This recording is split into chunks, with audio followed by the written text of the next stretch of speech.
এবং পরবর্তীকালে যে কথাটা বলে হেনা সাহেবের কথা যেটা বললেন, আমাকে নেত্রী শুধু একটা কথা বললো যে যা করার আমি করতেছি, হেনা আমাদের কোঅর্ডিনেট করতেছি, এইটুকু জানি আমি। তারপরে উনি যে কথা বললেন, আমি একদিন সোনাগাঁয়ে একটা মিটিংয়ে যাচ্ছিলাম, দেখলাম যে উনি চা খাচ্ছিলাম, আমাকে ডাকলো যে ভাই বড় ভাই কি করেন, আমি মিটিংয়ে যাচ্ছি। তখন আমাকে বললো যে এরকম ব্যাপার, উনি যে কথাটা বলে নাই যে আমার কাছে শুনেছে যে হেনার সঙ্গে আলাপ করেন, উনি বলছেন যে এরকম হেনার সঙ্গে যোগাযোগ করতে বলছে, নেত্রী আপনার কিছু বলে নাই, হ্যাঁ বলছে, তাহলে আপনি হেনার সঙ্গে যোগাযোগ করেন, এইটুকু ঘটনা। এবং এইটা পরিকল্পনাটা যেটা ওই যে কালকে যে কথাটা আমি বলেছি যে আমাদের আন্দোলনের একটা মুখ ছিল এবং মুখের পিছনে একটা সরকার পদত্যাগ করুক, সরকার পরিবর্তন হোক, এর একটা পরিকল্পনা ছিল। সেই পরিকল্পনাটা আমার জানা ছিল না, এটা কোঅর্ডিনেট করেছে শেখ হাসিনা, যেটা উনি ওনার কথা আপনারা পেলেন। এখন সেখানে 70 জন এমপি বাগানো, তাদের পেমেন্ট করার ব্যাপারে উনি যে বললেন যে ওনাকে দায়িত্ব দিয়েছিল, উনি টাকা জোগাড় করে দিতেন। তো এই জিনিসগুলো নিশ্চয়ই সেখানে পরিকল্পনা ছিল। উনি অনেক পরিকল্পনা করেছেন অন্যকে নিয়ে, আমাদেরকে বলেন, আমাদের শুধু বলেছে যে বাইরের মুভমেন্টটাকে। বুঝলাম না উনি কাকে সম্বোধন করেন? উনি আব্দুল আল মিন্টু সাহেবকে। আচ্ছা আচ্ছা। না, কিন্তু আপনি যে বললেন যে আরো কাকে নিয়ে পরিকল্পনা করেছে, আর কাকে নিয়ে পরিকল্পনা করেছে, সে কে কে? না, আব্দুল আল মিন্টু তো বললো না, এটা তো হেনা সাহেব, কিন্তু আপনি বললেন নেত্রী অন্যদেরকে নিয়ে পরিকল্পনা করেছে, যেটা আপনি জানেন না। এই যে ফিনান্সের ব্যাপারগুলো সেগুলো আমি জানি না। এটা আপনি কে জানতো? এটা শেখ হাসিনা করেছেন, উনি ডিল করেছেন। শেখ হাসিনা কি একা একা করেছেন? কাউকে নিশ্চয় নিয়ে করেছেন। উনি পার্টির কাউকে রাখে নাই, উনি নিজে ইনাদেরকে আব্দুল আল মিন্টু সিন্টু, তারপরে আরো যারা যারা আছে বলেন না আমাদেরকে। আমি অত ডিটেলস জানি না। আব্দুল আল মিন্টুকে ওনার সঙ্গে আলাপ করছে, তারপরে আরো এনজিওর ওই যে কি নাম, ওই প্রশিকার এনজিওর সঙ্গে ডিল করেছে। আমি কালকে বলেছি সাবের হোসেন ডিল করেছে, সে মানুষ সাপ্লাই দিবে। এবং এই জিনিসগুলো শেখ হাসিনা নামগুলো আমি জিজ্ঞেস করছি আপনাকে, স্পষ্ট করে বলেন। সব নাম তো আমার জানা নাই, কটা জানেন সেটা বলেন। আমি এই যে বললাম যে আমরাই বলে দিলাম আপনাকে, আমি কিন্তু ইয়ের কথা, প্রশিকার কথা আমি বলেছি, আমি বলেছি প্রশিকার কথা। তারপর সাবির হোসেন এটা ডিল করেছে। আচ্ছা, তারপর এবং এটা নিয়ে হানিফের সঙ্গে এটা নিয়ে ভুল বুঝাবুঝি হয়েছে যে পার্টিকে বাদ দিয়ে প্রশিকাকে নিয়ে মুভমেন্টে এভাবে ফাইনাল কালমিনেশনে যাওয়ার পরিকল্পনা, এটা ঠিক আছে সাবির হোসেন করুক। এটা নিয়ে সাবিরের সঙ্গে আপনার হানিফের এটা নিয়ে, মেয়র হানিফের এটা নিয়ে দ্বন্দ্ব হয়েছে। মেয়র হানিফ মানে সে তো পার্টির প্রেসিডেন্ট। আর কে ছিল? আর ছিল যারা আর্থিক যে সহযোগিতা করতো আর কি, যে আর্থিক সহযোগিতা ওনাকে করতে পারেন, আব্দুল্লাহ আল মিন্টু করতো। তারপরে আপনার ওই যে হারুন সাহেব করতো, তারপরে আব্দুল্লাহ হারুন ফিনান্সিয়াল হেল্প গুলো করতে থাকে। তারপরে সালমান করতো, সালমান রহমান। তারপরে লোটাস কামাল করতো, এরা করতো, এরাই কোঅর্ডিনেট করে নিয়ে আসতো। নিয়ে শেখ হাসিনার কাছে এই ফান্ড গুলো দিত। শেখ হাসিনা এই ফান্ড গুলো, যেটা উনিও বললেন, কনফার্ম করলেন যে শেখ হাসিনা এটা নিজেই খরচ করতো এবং এখানে জোগাড় করে দেওয়ার দায়িত্ব তাদের, আর খরচ করতে উনি। স্যার, এখানে কি যমুনা গ্রুপের চেয়ারম্যান বাবুল সাহেব কি ছিল স্যার? বাবুল এই অর্গানাইজ করার মধ্যে ছিল বলে আমার মনে হয় না। বাবুলের এলডিবিতে পরে আসলো। এলডিবিতে সে অ্যাকচুয়ালি বাবুল নবাবগঞ্জে নমিনেশন চেয়েছিল, তো নবাবগঞ্জে আমাদের নমিনেশনটা আমরা তাকে দিতে পারবো না বলে নেত্রী বলে দিয়েছে যে আমি দিতে পারবো। তখন সে বলেছে যে আমি 30 কোটি টাকা দেবো আমাকে নমিনেশন দিলে। নেত্রী বলেছে না, আমি দিতে পারবো না, কারণ ওখানে গতবার জায়গায় দিতে সে অল্প ভোটে ফেল করেছে, তাকে দিতে হবে। তখন যমুনার বাবুল যায় এলডিবিতে জয়েন করে। এলডিবিতে থেকে নমিনেশনের জন্য আমাদের জোটের, মহাজোটের সেই নমিনেশন প্রক্রিয়ায় যমুনার বাবুলের নামটা আসে।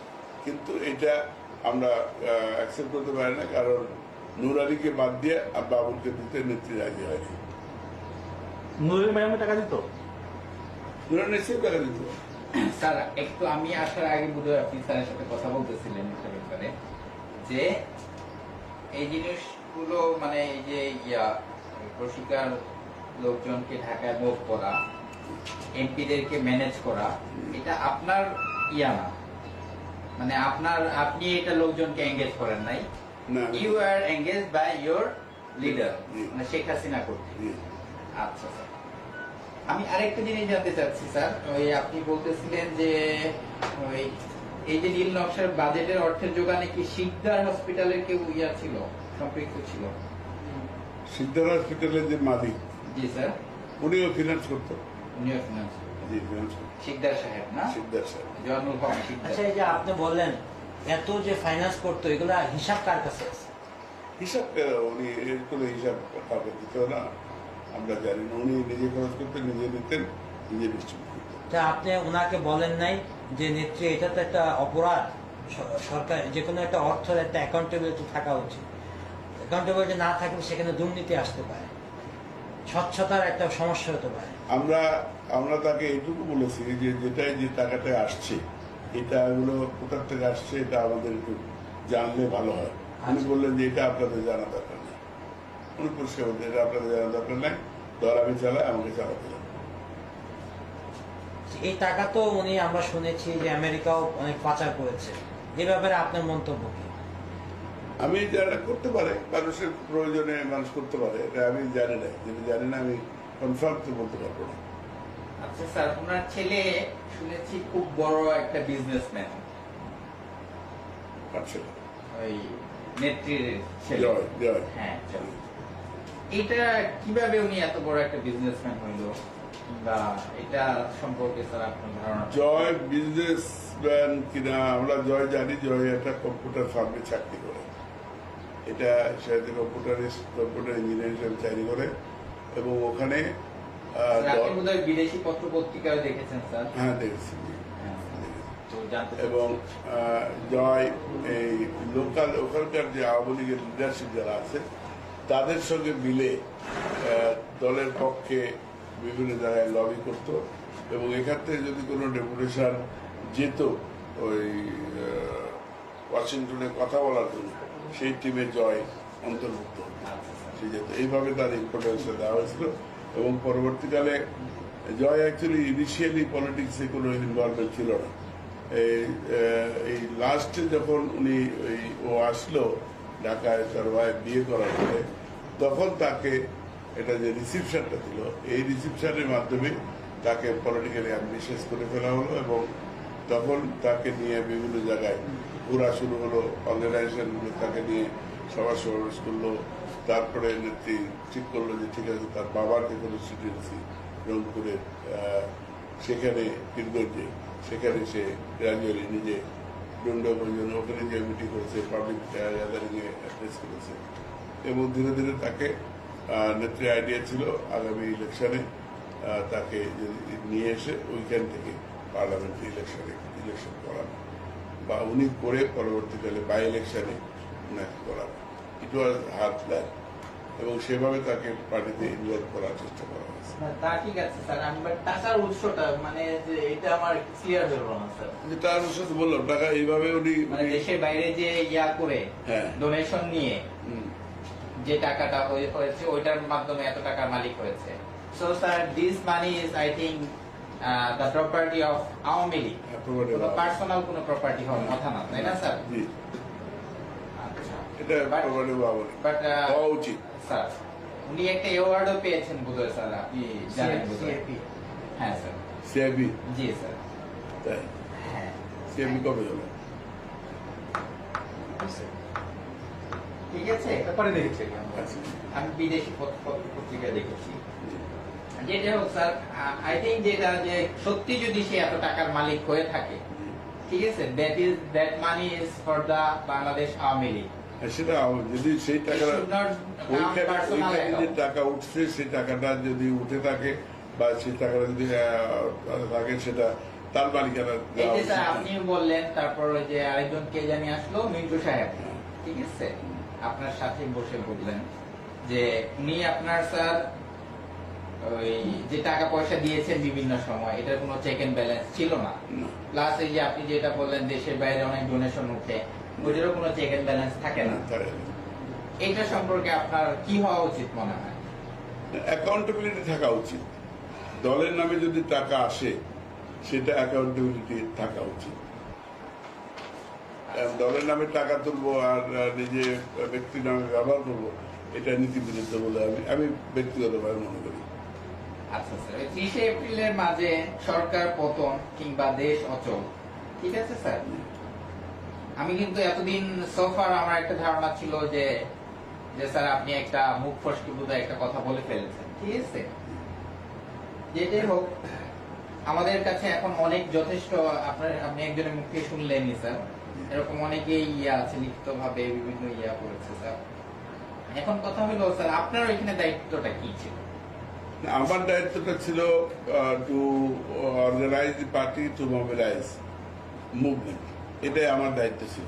আচ্ছা আর ফিনান্স বা এই যে এমপি কেনা বেচা করা, এগুলো আমার সঙ্গে কোনো ডিসকাস হয় না, এটা উনি নিজে করেছেন। শেখ হাসিনা নিজে উনি করেছে। শেখ হাসিনা নিজে করেছেন, যেটা আব্দুল্লাহ মিন্টু সাহেব করে গেল, আচ্ছা যে উনি নিজে করেছেন। আচ্ছা স্যার, আরেকটা জিনিস, ওইখানে কার কি দায়িত্ব ছিল এটা আমি একটু জানতে চাচ্ছিলাম স্যার। আপনার দায়িত্বটা তো জানলাম স্যার, আর বাকি কাকে কি দায়িত্বটা দিয়েছে স্যার?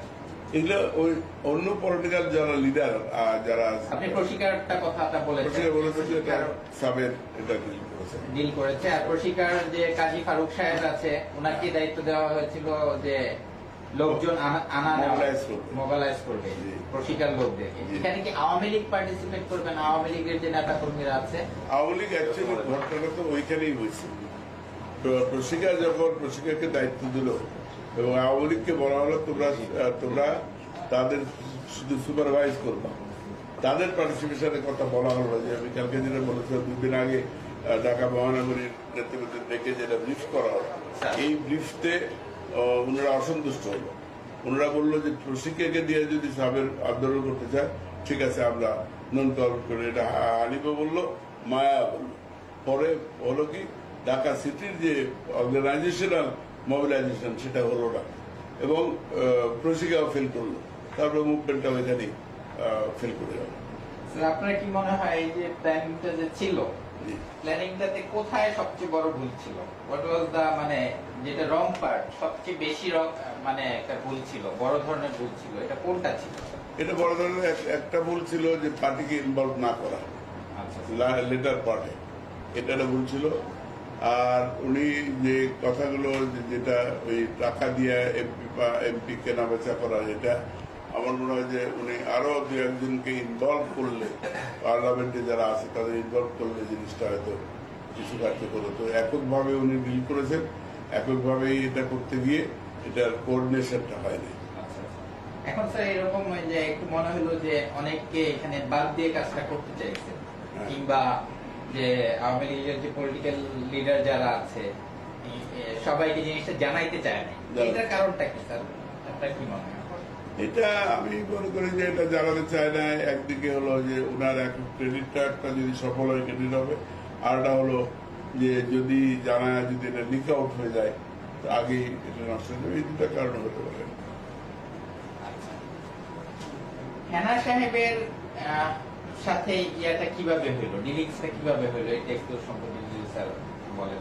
এটা বলতে পারবো না। হেনা সাহেবের সঙ্গে নেত্রীর অ্যাকচুয়ালি হেনা আমাদের এক সময় নমিনি ছিল। আচ্ছা তার পরবর্তীকালে সে বিএনপিতে যায়। আচ্ছা বিএনপি যাওয়ার পরে এমপি হওয়ার পরে তারপরে ওই হেনা সাহেবের ওইখানে কিছু অসন্তুষ্টির কারণে হেনা সাহেব এদিক ওদিক চেষ্টা করতেছিল যাওয়া বা তার অসন্তুষ্টটাকে বহিঃপ্রকাশ ঘটানোর জন্য সে চেষ্টা করতেছিল। এই সুবাদেই নেত্রীর সঙ্গে তার যোগাযোগ হয় এবং নেত্রীর সঙ্গে যোগাযোগ হয় পার্সোনাল লেভেলে যোগাযোগ করে তখন তার সঙ্গে যে কথাটা বললো আব্দুল্লাহ সেই কথাগুলো তারা কার্যকর করার চেষ্টা করে। এর সঙ্গে থার্ড কোনো ফোর্স বা থার্ড কোনো ব্যক্তি এর সঙ্গে সম্পৃক্ত হলে আমার মনে হয় যে এটাকে আরো বেশি নিশ্চিতভাবে করতে পারবে। তাকে না করার কারণে এই এককভাবে ওখানে গিয়ে এটা ব্লক করে গেছে। আচ্ছা স্যার, এই ইয়া সাহেব যে আছে, সে আব্দুল্লাহ মিন্টু সাহেব বলতেছে যে এখানে মানে সবচেয়ে বেশি অ্যাক্টিভ ছিল স্যার, মানে এখানে কন্ট্রিবিউশন ছিল সবচেয়ে বেশি হচ্ছে স্যার আবু হেনা সাহেবের, আপনার এবং এটা বলতেছিল, হ্যাঁ মেইনলি এই দুইজন। বাট আপনার কি মনে হয় স্যার, মেইন মানে সবচেয়ে বেশি কন্ট্রিবিউশন ছিল এই প্ল্যানটাকে বাস্তবায়ন করার জন্য কার? না, অ্যাকচুয়ালি লাস্ট মুহূর্তে প্ল্যানটা বাস্তবায়ন করার জন্য আমাকে পলিটিক্যাল সাইড মোবিলাইজেশনের কথা বলা হয়েছে, প্রোগ্রামগুলো বলতে বলা হয়েছে, আমি বলেছি। কিন্তু লাস্ট যেদিন মোবিলাইজেশনের যে কথাটা হলো, সেটা হলো এটাকে আমাকে অ্যাভয়েড করে সাবেরকে দিয়ে আপনার প্রশিকার সঙ্গে আন্ডারস্ট্যান্ডিংটা করা হয়েছে। এটা আমি কি করে জানলাম, যখন এই যে এই লাস্ট এই যে জুন ফেব্রুয়ারিতে জানুয়ারি যে ইলেকশনের আগে ক্যান্টাগার গভর্নমেন্ট এগেন্সি যেটা আন্দোলন হচ্ছিল, এই সময় একদিন আমাদের এই ফারুক সাহেব আমার কাছে আসে, উনি বলেন যে আমি আপনাদের এই আন্দোলনে আমি অংশীদার থাকতে চাই। তা আমি বলেছিলাম যে আপনি অংশীদারটা আপনি তো একবার ফ্লোপ করাইছেন, আবার সেভাবে ফ্লোপ করাবেন নাকি? তো বলে আপনার সঙ্গে তো আমার আলাপ হয় না। আমি যে আপনার সঙ্গে আমার সঙ্গে আলাপ না হয় আমাদের দলের লোকের সঙ্গে আপনার আলাপ হয়েছে এবং আপনি ফ্লপ করেছেন। এটা এই সে তো বলেছে আপনার সাথে আলাপ হয় না, তখন আপনি জিজ্ঞেস করেন নাই যে আপনার কার সাথে আলাপ হয়েছে? আমি তো জানি আলাপ হয়েছে সাবেরের সঙ্গে, আমি সেটা বলেছি তাকে যে সাবেরের সঙ্গে তো আপনি আলাপ করে এটা করেছেন, আমাদেরকে অ্যাভয়েড করে সেটা তো ফ্লপ করেছেন। আবার কি ওরকম কথা বলে আপনার সেই বিষয়টা আপনি আন্দোলনের শরীর করতে চাচ্ছেন, আন্দোলনের শরীর করেন, কিন্তু আপনার উপর ডিপেন্ডেন্ট হয়ে কোনো প্রোগ্রাম কর্মসূচি আমরা নেব।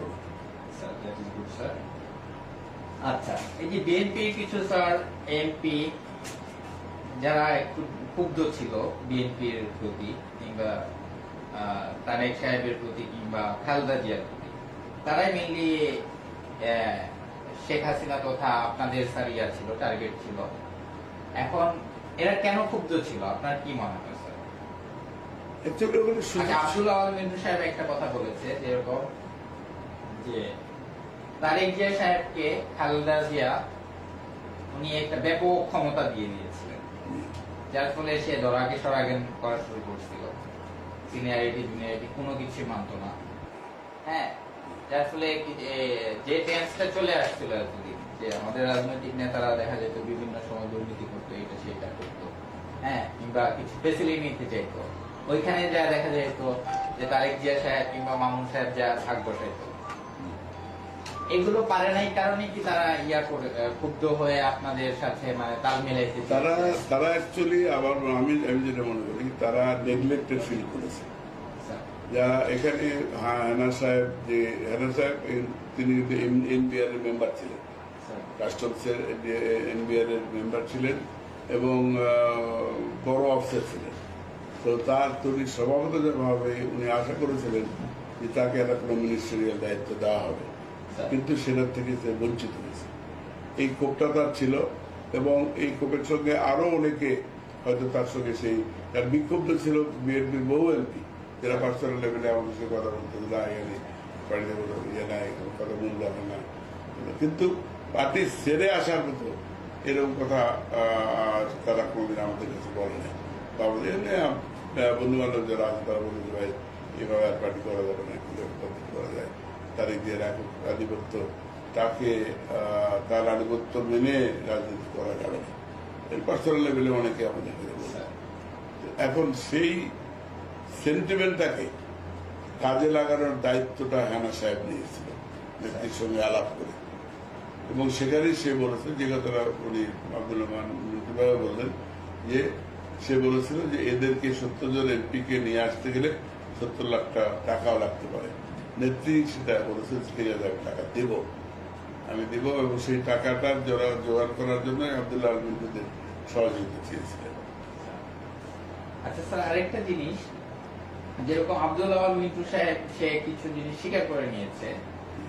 হ্যাঁ, এখন স্যার আমি আপনার কাছ থেকে একটু জানতে চাচ্ছি যে আব্দুল আওয়াল মিন্টু সাহেব তার সহযোগী নূর আলীকে নিয়ে রাশিয়া থেকে যে MiG-29 কি বিমান কিনলো, যে হ্যাঁ, তারপর দক্ষিণ কোরিয়া হতে যে ফ্রিগেটটা কিনলো, ওইখানে অনেক আর্থিক দুর্নীতি হয়েছে, এটা সম্পর্কে কি স্যার কিছু বলবেন আমাদেরকে? আর্থিক দুর্নীতি হয়েছে আমরা শুনেছি, মামলাও আছে, এটা মামলা হয়েছে, মামলা কোর্টে পেন্ডিং আছে, আমরা শুনেছি যে এখানে কিছু আর্থিক অনিয়ম হয়েছে, এটা আমরা নেত্রী জিজ্ঞাসা করছি।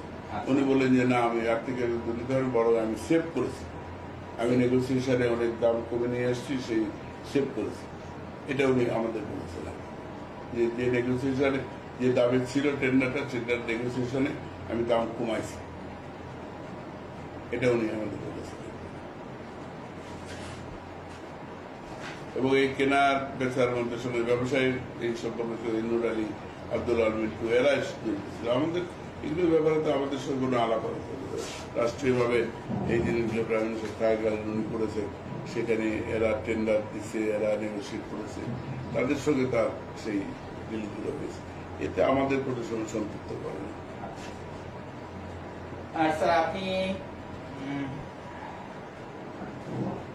আমার যেটা মনে হয় যে মিঠু সাহেব যেটাই বলবো যে স্যার যে এই যে সরকার পতনের যে নীল নকশাটা ছিল স্যার, এখানে 3টা গ্রুপ ছিল। 3টা গ্রুপের প্রধান ছিল আমার জানা মতে আব্দুল আওয়াল মিন্টু, সে যেটাই বলুক আমার ধারণা যেটা। আর কয়েক যেরকম এটিওর লোক ছিল যে কাজী ফারুক সাহেব, তারপর আরেকজন সাবেক সভাপতি ছিল এবিসিসিআই এর ইউসুফ আব্দুল্লাহ হারুন। এখন আমার ধারণা হইল যে এই যে 3টা গ্রুপ ছিল স্যার, এই গ্রুপের প্রধান ছিল আব্দুল আওয়াল মিন্টু। আপনার এই সম্পর্কে স্যার আব্দুল আল মিন্টুর একটা ডিসস্যাটিসফ্যাকশন ছিল, তারা মেয়রের নমিনেশন দিতে চেয়ে তাকে দেয় সে প্রিপারেশন নেওয়ার পরে তাকে ডিপ্রাক্ট করা হয়েছে, এটা তার একটা বিক্ষোভ ছিল। হয়তো সেই বিক্ষোভটাকেও সে ইউটিলাইজ করার চেষ্টা করেছে এই সুযোগে, থাকতে পারে। মানে আমার ধারণা হলো সেই হচ্ছে সে যদি অন্য কারো কথা বলেছে, ঠিক আছে, আমার ধারণা হলো সে বলছে আমি ছিলাম এই ইয়েতে, আমি ছিলাম, এটা সে মেনে নিচ্ছে, কোনো সন্দেহ নাই। বাট আমার ধারণা হচ্ছে এই 3টা গ্রুপের প্রধানই ছিল সে।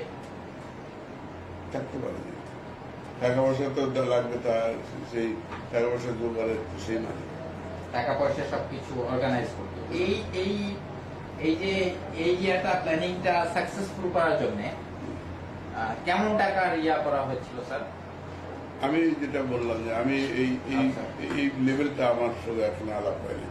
আমাকে সাবেক সাহেব এটার সাথে ইয়া ছিল, সাবেক সাহেব ছিল, নেতৃত্ব ছিল, তারা জানে।